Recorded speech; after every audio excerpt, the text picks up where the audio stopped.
Bon matin tout le monde, bienvenue à ce 49e épisode du Meeting des ventes du lundi. Mon nom est Simon Harvey et je suis stratège en développement des affaires.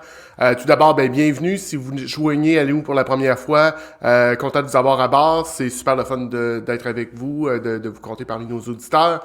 Expliquer rapidement le concept. Le Meeting des ventes du lundi, ça le dit, c'est le lundi matin, 8h. On est live sur LinkedIn, YouTube, Facebook.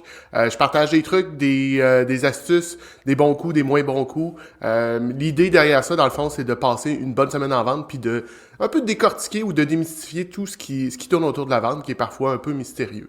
Le show est bien sûr disponible par la suite sur les différentes plateformes et existe aussi en format podcast. Donc, si le moment, le lundi matin 8h, c'est pas le moment idéal pour vous pour l'écouter, il y a un autre, c'est possible de le faire plus tard. Il y a 2 semaines, en fait, le dernier live a eu lieu il y a 2 semaines. On parlait un peu de différents trucs. Je vous ai posé une question au niveau de je vous ai exposé ma définition du développement des affaires. J'ai reçu quand même beaucoup de réponses de ce côté-là. Merci. Puis merci de m'avoir confirmé que ma vision des choses était quand même correcte. J'ai eu aussi beaucoup de commentaires au niveau en fait, la plupart étaient au niveau de l'énergie. Plusieurs personnes m'ont dit que eux aussi avaient ressenti un drôle de mood dans le mois de février, on va se le dire. Je suis pas fâché que le mois soit terminé et qu'on soit rendu ailleurs. La semaine dernière, j'ai fait un essai. La semaine dernière, j'ai diffusé un épisode préenregistré, donc c'était la première fois que je n'étais pas live. Je vous dirais que ce n'est pas la dernière fois que je fais ça. J'ai découvert cette façon de faire-là.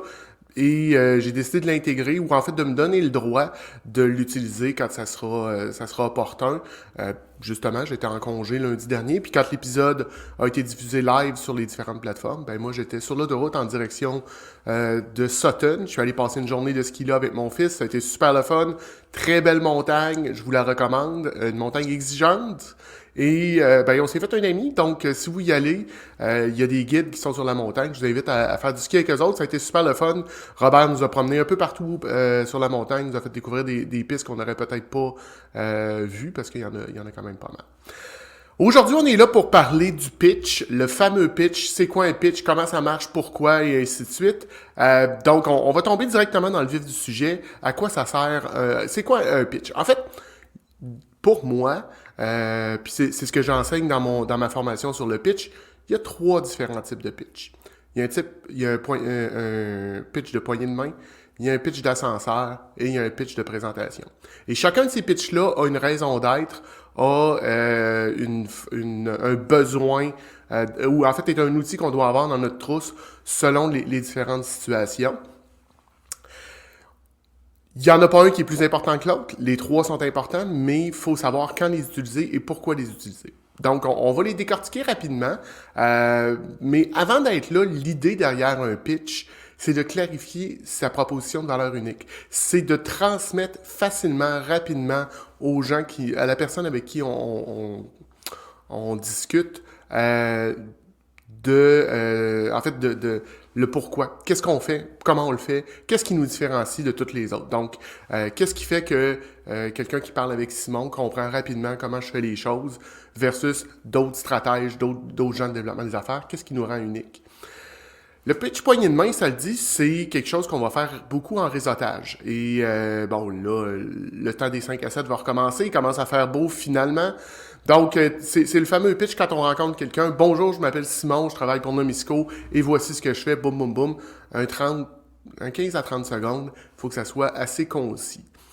C'est pas là, on n'est pas là pour endormir les gens. Puis vous allez le voir, si vous êtes en train de faire un pitch puis que les yeux viennent vitreux puis que vous avez l'impression que la personne vous écoute plus, c'est le cas, la personne vous écoute plus. Et le problème, c'est pas de l'autre côté, c'est vous. C'est toi qui a pas bien su transmettre, qui a pas su garder l'intérêt de ton interlocuteur. Donc, le pitch poignée de main, c'est très, très court. Le pitch d'ascenseur est un petit peu plus long. Le nom vient d'une tactique qui existe dans certains édifices à bureau. Quand tu veux pogner quelqu'un que t'as de la misère, avec qui tu as de la misère à discuter, tu t'organises pour le voir rentrer dans un ascenseur, tu rentres là, et tu jases avec le temps que ça monte. Donc, il est pris, il peut pas se sauver. Tu as au moins 30 à 90 secondes selon la grosseur du building et sur quel étage il s'en va. pour discuter avec lui. Donc, c'est un peu l'idée derrière ça. C'est un 90 secondes, un peu plus long. Vous allez le rencontrer, ça, quand vous faites, mettons, du réseautage organisé et on fait un tour de table et on vous demande de vous présenter rapidement. Bien, quand on parle rapidement, là, c'est à peu près ça. 1 minute et demie, peut-être 2 minutes, donner les grandes lignes de ce que vous faites. Encore là, on est juste là pour créer de l'intérêt. Le troisième pitch, c'est le pitch de présentation. Et ça, c'est quelque chose qu'on va faire, par exemple, là, c'est la séance, en fait, demain, c'est le dernier, demain le 14, pour ceux qui nous écoutent live, 14 mars, c'est la dernière journée pour s'inscrire au défi Ose entreprendre. Donc, si vous êtes sélectionné dans le défi Ose entreprendre, vous allez avoir à faire un pitch de présentation. Et là, ça peut être 15, 30, 45 minutes, ça peut aller même jusqu'à 1 heure selon ce que vous faites. Est-ce que c'est un pitch pour aller vous chercher du financement? Est-ce que c'est un pitch pour gagner un prix? Est-ce qu'il y a différents types de pitch, de présentation? Donc, ça peut être beaucoup plus long ou beaucoup plus court, mais ça demeure que c'est un pitch dans lequel vous pouvez aller plus en profondeur. Vous pouvez prendre le temps d'expliquer les choses, vous pouvez prendre le temps de mettre les choses en contexte pour que votre interlocuteur comprenne réellement ce que vous faites.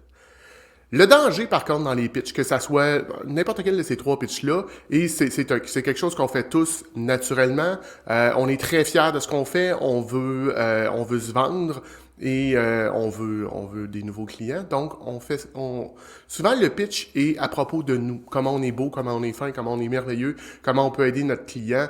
En fait, comment on fait les choses, c'est nous. Comme on dirait, on se pète les bretelles pour montrer qu'on est vraiment bon. Par contre, je vous dirais que c'est dangereux, puis c'est pas la bonne façon de faire. Faut se tourner, puis comme on dit en anglais, it's not all about you, it's all about them. Donc, c'est à propos d'eux, c'est pas à propos de toi.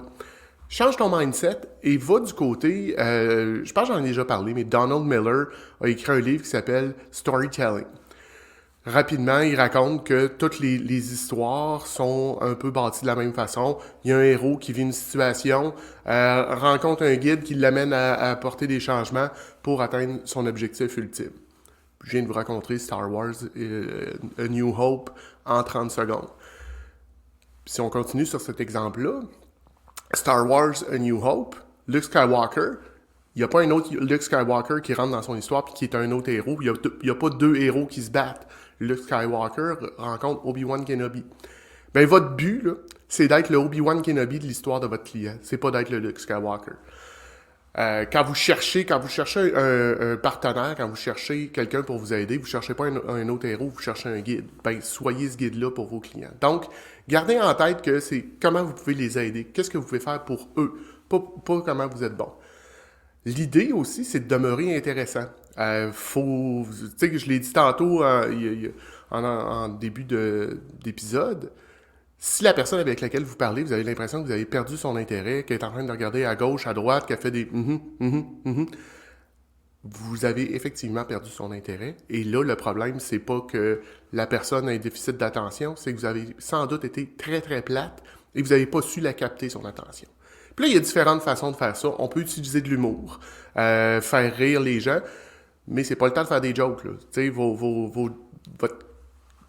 votre liste de jokes plates que vous gardez pour les parties de famille, vous la laissez dans les parties de famille. Là, c'est le temps de faire de l'humour, de faire sourire les gens, de faire des propos qui sont un peu humoristiques, mais pas de tomber dans les blagues. Faut aussi... Donc, c'est une façon que vous pouvez le faire. Ça m'amène à parler d'un autre sujet, là, mais... La semaine dernière, j'ai donné une clinique sur le pitch dans le cadre de Face au Dragon. Face au Dragon est un concours aussi pour des jeunes entrepreneurs qui vont chercher du financement. Et moi, je les ai aidés à développer leur pitch la semaine dernière. On a passé 3 heures ensemble là-dessus. Puis chacun des intervenants me présentait son pitch. Puis on a eu vraiment des beaux pitchs, puis des pitchs dans tous les sens, puis tous les styles. Et j'en ai un qui offre des services d'aide, de thérapie, et il nous a mis dans une mise en situation. Il a fait une petite pièce de théâtre. Il y avait un peu plus de temps. On s'entend, là, lui, il pratiquait le début de son pitch, qui va durer une 15aine de minutes, mais il nous a mis dans une situation de comment ça se passe. Il a créé des personnages et il nous a présenté ces personnages-là. Super intéressant. Il y a quelqu'un d'autre qui nous a posé des questions sur l'art noir de Madagascar. Qu'est-ce que c'est? Ben, j'ai appris que c'était de la vanille. Donc, ils sont allés dans différents styles, dans différents sens. Ben, n'hésitez pas à aller de ce côté-là. L'important, c'est de créer de l'intérêt. Puis, il faut aussi savoir c'est quoi votre but. Qu'est-ce que vous voulez faire avec ce pitch-là? Est-ce que c'est d'avoir un autre rendez-vous? Parfois, c'est d'avoir une vente. Puis, dépendamment de ce que vous vendez puis du processus de vente que vous avez, ça se peut que vous voulez le pitch que vous êtes en train de faire, c'est pour aller chercher une vente. Si vous êtes, par exemple, vous faites du porte-à-porte, vous avez une chance de vendre, ben c'est votre pitch est aligné pour vendre. Par contre, si vous êtes en B2B, que vous êtes en train de créer une relation avec un client, quelqu'un avec qui vous voulez développer à plus long terme, ben le but, c'est peut-être pas nécessairement de vendre ce moment-là. Peut-être que le but, c'est d'avoir un rendez-vous pour ensuite être capable de convertir. Ben, il faut savoir c'est quoi le but de votre pitch pour être sûr de l'atteindre. Euh, donc, l'autre chose qu'on me demande souvent, on dit, tu sais, en fait, j'en reviens. Le pitch aussi, c'est un peu comme le développement des affaires. On fait ça tout le temps. C'est tout le temps en jeu. C'est tout le temps quelque chose que vous devez faire. Vous devez toujours être en train de regarder quand est-ce que vous êtes en train de pitcher. Vous le savez même pas. Ça se peut que je rencontre quelqu'un tantôt, je vais dîner, on est en train de parler, puis sans m'en rendre compte, juste en lui expliquant ce que je fais, ben je viens de ramasser un nouveau client. Ça peut être ça aussi un pitch. Donc, soyez tout le temps conscient de ce que vous dites, de ce que vous faites. Ça peut être, vous pouvez être en pitch. Un peu comme je l'ai déjà dit, le développement des affaires, ça se fait tout le temps. Ben, c'est la même chose au niveau du pitch. Souvent, par contre, on me contacte, on me dit « Hey Simon, j'ai besoin de ton aide, mon pitch marche pas, je close pas, puis ainsi de suite. » Et là, je vais vous partager ma vision, ou en fait, ce que j'ai noté au fil du temps. Le pitch, si vous closez pas, si vous n'êtes pas capable de fermer de vente, le pitch est rarement la problématique. Parce que souvent, le pitch va s'être retrouvé quand même assez haut dans le processus. Si on regarde, on a un processus d'acquisition, qualification, prise de besoin, développement de la solution, présentation et négociation, conclusion, ainsi de suite. Généralement, le pitch est quand même assez... on va dire c'est au niveau de la présentation, mais souvent, le problème va être en amont. Ça peut être au niveau de la prise de besoin. Vous n'avez pas bien compris le besoin du client, donc ce que vous lui avez présenté, ce que vous lui avez pitché dans votre pitch de présentation n'est pas aligné avec ses besoins. Peut-être que c'est aligné avec ses besoins, mais vous l'avez mal qualifié. Ben à ce moment-là, vous n'êtes pas plus avancé. Donc, peut-être que le problème est de ce côté-là. Ça demeure que d'avoir un bon pitch, c'est super important. Puis, comme je l'ai dit, ça doit être travaillé tout au long du processus. C'est quelque chose que vous devez mettre de l'avant. C'est quelque chose que vous devez pratiquer. Ayez pas peur de vous créer des groupes pour le faire. Ayez pas peur de trouver des occasions pour le faire. Il y a un paquet de choses que vous pouvez l'essayer. Il y a les LinkedIn locales qui existent encore. Les clans d'affaires de la Chambre de commerce de Montréal qui débutent cette semaine. Il y a des cercles Kaizen. Il y a des groupes privés. Je pense à René qui est ici régulièrement, qui a un regroupement de réseautage. Allez dans ces choses-là, puis pratiquez-le. Puis c'est là que vous allez voir qu'est-ce qui fonctionne, qu'est-ce qui fonctionne pas, comment les gens réagissent. Est-ce que vous réussissez à créer de l'intérêt ou les gens vont juste dire et ne se souviennent pas de ce que vous faites ensuite de ça. Parce que ultimement, c'est ce qu'on cherche à faire, c'est que les gens comprennent ce qu'on fait pour soit devenir notre client ou du moins nous référer à quelqu'un qui peut le devenir. Puis là, si on tombe du côté peut-être plus truc, plus comment est-ce que je fais ça, un bon pitch, ben, faut avoir une certaine confiance en soi, donc il faut l'avoir pratiqué, il faut savoir de quoi on parle.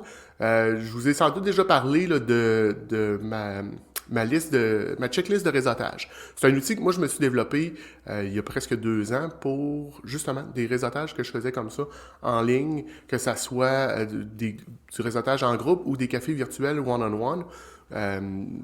Où est-ce que je sais exactement ce dont je veux parler et les choses sont organisées en bullet points parce que c'est mon style de façon séquentielle. Donc, je sais de quoi je vais parler, dans quel ordre. Les choses sont tout le temps structurées, puis ça me permet de jouer aussi. Si j'ai plus de temps, je vais plus loin dans la liste. Si j'ai moins de temps, je vais moins loin dans la liste. Mais ça nous permet de jouer de ce côté-là. Un autre truc, en fait, puis ça, je pense que j'en ai déjà parlé, mais si c'est pas à vous, de se grounder. C'est une avocate qui m'avait donné ça comme truc à un moment donné. Si vous êtes nerveux, le corps humain est fait à 70% d'eau et il y a de l'électricité assez incroyable, ben de se grounder. Donc, de faire une mise à terre va vous aider. Puis ça peut être fait super facilement. Mettez la main sur un lutrin, mettez la main sur une table, mettez la main sur quelque chose qui touche au sol. Moi, il y a tout près d'un an maintenant, j'ai recommencé, j'ai refait ma première conférence en public devant une audience. J'en ai fait beaucoup dans ma vie, mais là, d'ailleurs, ça fait 3 ans aujourd'hui que le COVID nous a frappés, puis a mis un stop à un peu toutes ces choses-là. Donc, j'ai recommencé il y a à peu près un an à faire ça, et bizarrement, j'étais extraordinairement nerveux. Puis là, on s'entend, je faisais des lives à ce moment-là, donc je suis habitué de parler devant des gens, j'ai fait des présentations en ligne et ainsi de suite, mais j'étais nerveux. Ben, j'ai fait exactement ça. J'ai trouvé le lutrin, j'ai pris un 15 secondes, j'ai mis la main dessus, et les choses se sont placées, puis j'ai eu une belle performance par la suite. D'être en équilibre aussi.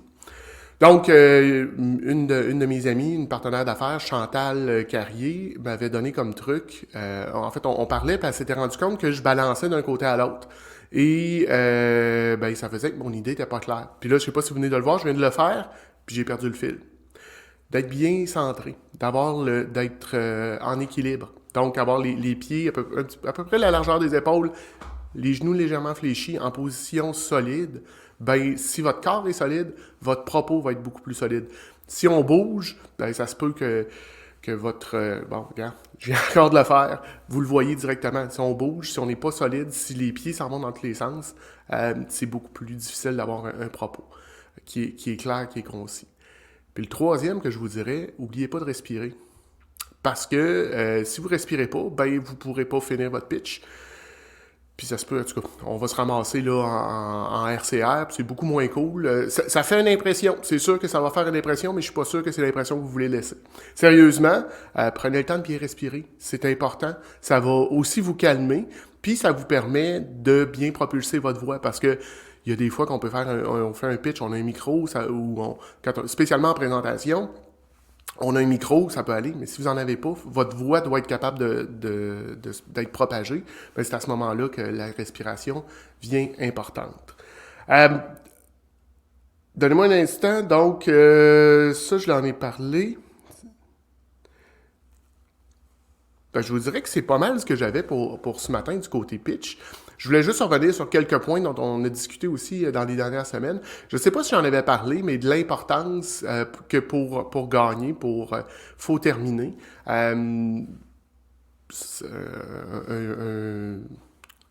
petit fait comme ça, moi j'aime beaucoup la F1. J'ai toujours écouté la F1. Bien sûr que Drive to Survive a reparti un peu mon intérêt, mais j'ai recommencé à l'écouter. Puis, juste vous démontrer un peu, les stratégistes, les stratèges des équipes de course leur disent on va terminer. Même si pour gagner, tu sais jamais ce qui peut se produire. Fait que même si tu es en 17e position, il peut y avoir un hécatombe en avant, les 16 en avant de toi tombent, puis tu peux gagner.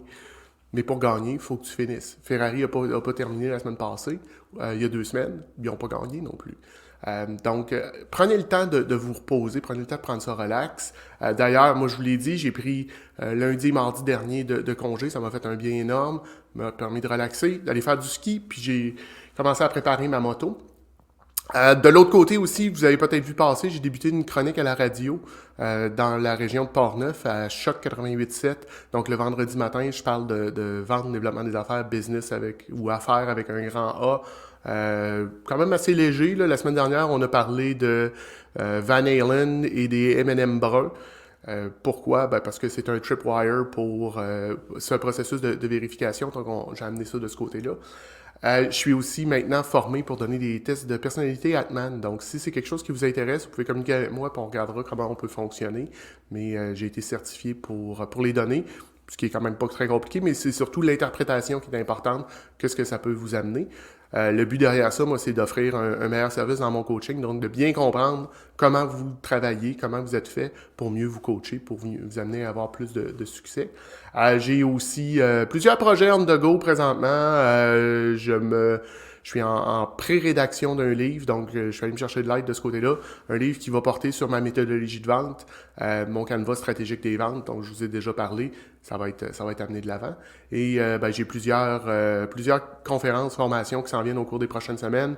Formation avec le Cégep de Beauce-Appalaches, formation avec le Cégep de Bécomo. Fait que si vous êtes dans ces coins-là, c'est en ligne et c'est pas très cher pour vous. Pour les autres, c'est toujours disponible, mais le prix va être différent. Et je participe aussi au Salon industriel Bas-Saint-Laurent, Rivière-du-Loup. Si je me trompe pas, c'est en avril, celui-là, donc je vais être là. Si vous avez des questions, commentaires, insultes, injures, je vous invite à communiquer avec moi, soit par courriel, info@commercialnomisco.ca. Sinon, vous pouvez le faire sur LinkedIn. Vous avez juste à taper Simon Harvey et vous allez tomber sur moi. J'ai aussi un Facebook, fait que vous pouvez me trouver sur Facebook si vous préférez de ce côté-là. Simon Harvey, c'est le même, c'est assez facile de me trouver, c'est la même photo. Le barbu sur un fond orange, c'est moi. Ça fait pas mal le tour de ce que j'avais pour vous ce matin. Comme je disais, le pitch pourrait être un sujet. En fait, c'est une formation que j'offre qui dure 7 heures. Ce matin, j'ai fait une vingtaine de minutes. C'est juste d'égratigner la surface, de vous amener à réfléchir un petit peu, vous donner des petits trucs, vous pointer dans la bonne direction. Mais si c'est quelque chose qui vous intéresse, je vous invite encore là à communiquer avec moi. On pourra regarder soit pour faire un atelier ou la formation complète pour votre organisation. Puis si vous êtes seul, communiquez avec moi aussi. Quand j'aurai assez de gens pour faire la formation en groupe, on se trouvera un moment. Sur ce, je vous souhaite des belles ventes, une bonne semaine, puis on se reparle la semaine prochaine pour un autre meeting des ventes du lundi. Bonne semaine tout le monde. Bye.